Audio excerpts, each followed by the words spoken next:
there everyone, it's Desiree, and I'm here with another project for Spellbinders, and this is from the collection Just Add Color by Stephanie Lowe. One of the things, I love the details of her stamps. They're very unique. They're just very different. There's just something that very much draws me in. So these are the two sets that we're going to be playing with today. And the first one is called Peony's Bundle, and the second is called Botanical Feather. Now for the Peony's Bundle, we're going to do some masking. I haven't done that in a while. And just do some layering with these stamps. And for this set, I'm definitely, now if you've seen my videos before, I love feathers. So I'll be just focusing on that feather image when it comes to the two cards. So yes, you heard that. We are going to make two different cards in this video. Now this video is long. I do keep all of the coloring in. I do speed it up, but you can still see the length of this video. I promise I will not gab through the whole thing. I'll just let you enjoy the coloring. This is my paper of choice. It's usually the one that I will grab for the mixed media in toned gray, toned tan, or toned blue. It actually comes in a blue. And I believe these are 6 by 9. And I don't need, I mean, I could get a larger pad, but I think this is fine for what you get. What I like about this paper is its tooth when I use colored pencils. And I do like the fact that it's 184 pounds. So it's a nice thick weight, where the other papers that are like that by Strathmore, again, it's tone tan and tone gray. They're much lighter weight. So you usually do have to back it onto another piece of cardstock. So when stamping the images, I'm going to stamp the first image. And when you're masking, the first image that you stamp down will be the image that's to the front. Okay, so I wanted this corner piece to be the piece that comes out first that you see. So I kind of want these other two images to be in the background of that. Now the next piece I chose this one because of all the greenery coming off of it on the left hand side. So I figured that would be a good match for this corner to have those go down into the bottom left hand corner. Once I know that's set, I'm going to grab my mask for that one as well. You can tell I've been playing with these. I had to dive right in. So I'm laying down my second mask, and I'm keeping my first mask in place as well, so that I can come in with the largest of the peonies. Now for this one, I can also keep those leaves going down so they're hidden. So I just have that large peony coming up on the top. So when you do mask, you have the ability to turn it to hide a section like I wanted to do here, so that I would have a different type of an image. Now since the stamp positioner is out right now, I'm going to just real quick stamp the feather, because this is the only image that's going to be on this cardstock. Now the first one that I stamped on was the tone tan, and for this one I used the tone gray. Also know what I think that works fantastic when it comes to colored pencils as well is Bristol paper, and I do enjoy using my Canson XL as well. Again, I like to have a very strong tooth on the paper that I use when I am coloring with colored pencils. So now that we have the stamping done, what I want to do next, of course, is remove the mask. And this is always just so wonderful. I don't know. I enjoy removing masks. It's like when you liquefy your embossing powder. Yeah, I just love that. So you can see how those flowers are arranged down into the corner. So yes, I've changed my mat, and because I have no idea where the black mat went. So yeah, I'm kind of crazy. So whenever I do a project, what I'm trying to do now is use the same paper that I'm using for the project, but map out my colors. So I'm going to be using polychromos today, and I just chose some very basic colors, and I usually see how they're going to blend on the paper. I make sure I have all the colors that I'm using by me. I make sure that I have the numbers listed so that I can refer back to that, because I'm saving these strips that I'm creating. Now I just started doing it, so I don't have too many, but I am creating a binder so that I can look back on those blends and say, you know what, I remember. If I look back on one of my cards, I can say, you know what, I really like that blend. You know, I wish I remember what it was. Here I can refer back to the book, because I do try to have a stamped image that I used as well, and I usually do that on the other side. Again, just for reference. So you can see I have very general colors here. The rainbow, the Roy G. Biv, like I always refer to it as. And I'm just going down the spine of this feather. I went down lightly from left to right, and then I came back the other way, making it darker just to fill that in. And now what I'm going to do is I'm going to use the same colors that I used in the vein, and I'm going to pull that out onto the feathers. But I want this to be very faint. I don't want this to be as bold. I want that vein to stand out. So I'm just going to continue to go through this feather, and this is the coloring that I will talk through. When it gets to the other card, I'll let music play through that. But you can see I'm just drawing out the colors that I have along that vein, bringing them out on an angle, not bringing them straight down from that vein in that location where the color, the pigment is sitting, because I want some movement. Because again, it's not going to sit flat if something should bleed or move through. I then pulled in my colorless blender. I am a fan of a colorless blender to blend my colored pencils. I'm also a fan to use white. Those are the two things that I use. I'm not really a Gamsol user, but if I do use a liquid to blend my colored pencils, I do use baby oil instead. I'm just not a fan. I'm not comfortable with Gamsol. So here I'm starting on the second color. You'll see that I chose 3 greens. I chose a yellow, white, and I chose a golden yellow. So those are the 6 colors. I do pull in a darker brown for the center of the flowers that you see there. So I'm just going to start some music, and I'm going to let you enjoy this coloring here on your own. You can skip it to see just how the cards were finished. So I hope you enjoy.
Okay, so that was a lot of music and coloring. So you can see I just added in that brown to the centers, and I created some flecks going up to make it look like they were whiskers. And again, those are the two pencils that I use to blend, white and my colorless blender. So I think those two are what works for me, and that's kind of the look that I do like from those two. Sorry guys, I'm still fighting this cold. I'm getting there, so I do apologize for my horrible tones and sounds I'm sure we're hearing. So the die and sentiment set that I'm using, it is by Spellbinders, but when it comes to these sets, they're only available in retail stores, so I will make sure that I link to those down below, but they're not available on their website, so just a FYI.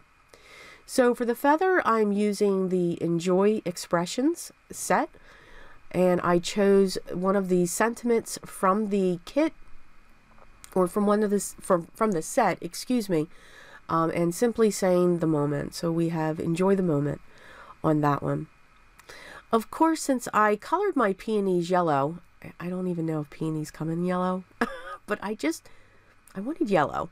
I know they're supposed to be pink. I've seen them. My sister has them. But again, you know, we're creating these cards. We can color these images anything that we want. We could make from rainbow if we wanted to. It's what we want to do. So it's not about having true colors. It's about having fun with this experience and enjoying what you have and dig it into your stashes and just having fun to create. So I'm layering the Enjoy on top of the black. These dies are a really nice size to work with. I did choose black for the background, and I chose an ivory for the word on top for both the hello and the enjoy. I did choose to also stamp my sentiments that I chose on the same cardstock that I colored on. I thought that would be a little bit different, a little bit unique. And for this one, I'm not providing any shading to the sentiment strip. I'm just putting that right down onto the card base, which has been cut down to 4 by 5 1/4. Now, of course, for the sunshine, since we did yellow and I've got some browns going on there, of course the vintage photo had to come in. So I'm just doing the top and the bottom. I don't want to do the sides, or at least I was trying not to. Let me just say that. And I was kind of playing around. You know, I have the one sentiment that's going across and on top of enjoy, and I thought that looked good. I didn't get the same look going over the hello. I thought I lost part of that word. So I just wanted to make sure that I put down the hello first, because I did want it on the angle. I wanted it to follow the way that I had the sentiment, but I'm just going to make sure that I push down into the foam so that it would be just tucked underneath just a little bit. I wanted the sunshine to be the focal of the sentiment. Now, what I did with these two panels, I grabbed some black cardstock and I cut one 4 1/8 by 5 3/8, or I cut them both that size, just to give a very thin border of black going around, which will pull out the ink that I used to stamp my images and also the background of the die cut sentiment. So I'm going to do that to both of these. Now, what I also did was my card bases are going to be the standard A2 size card base, which is 4 1/4 by 5 1/2. And for me, they are top folding. But what I also did with these panels, because again, they're very strong to begin with, I used some fun foam to place on the back and to just prop that up. And I did that for each of my panels. So I have a landscape and I have one that is portrait. Just making sure that they are lined up and centered as best as I can get them. And I think they look great. I think I had a really nice time coloring these. Just a really nice time. It took a long time. You know, colored pencils do take a while to color with, depending upon, you know, how you're using them, how you're coloring. but I do find myself I can get lost in them very easily. So I do hope you enjoyed this video. All the products I used, as usual, will be linked down below for you to check them out, to get more information and to see what's what. If you have any questions or comments, please don't hesitate to leave those down below. I will get back to you as soon as I can. And of course, these are the close-ups of the 2 cards that we did make today. Again, I thank you so much for spending some time with me today and watching my video. If you haven't already, I would love for you to subscribe and tune in for the next. Here are a few other videos using Spellbinders products I thought that you might enjoy. Take care, everyone, and always remember, be creative.